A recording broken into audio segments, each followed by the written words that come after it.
एक जानी के मरद गवना करा के बहारा चल गइल बने आ उ चिट्ठी में अपना मरद के लिखतड़ी आ का कहतड़ी कि लिखतानी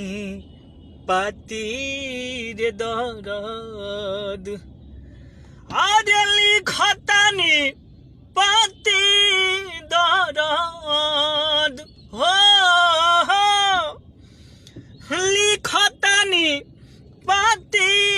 दर्द आ करतावे छाती पाती पढ़ी के अइह कि देवरा बा अरे बड़ी खूर फाती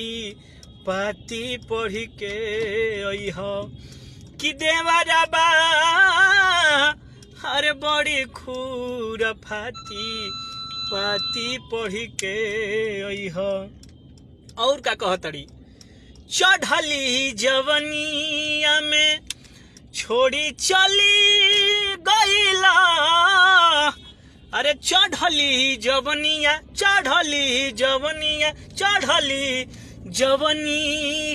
में छोड़ी चली गईला बहरा में जाके हमार सुध भूल गईला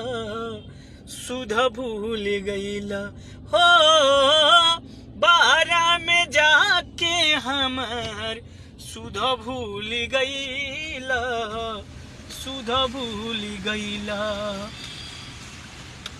कहीं के गईला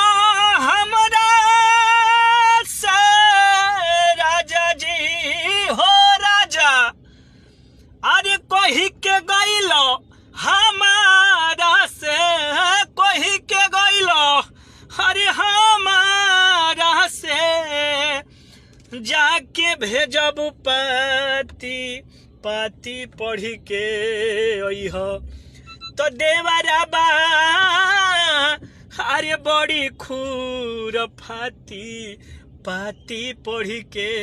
अइह तो देवरा बा अरे बड़ी खूर फाती पाती पढ़ी के रे अइह।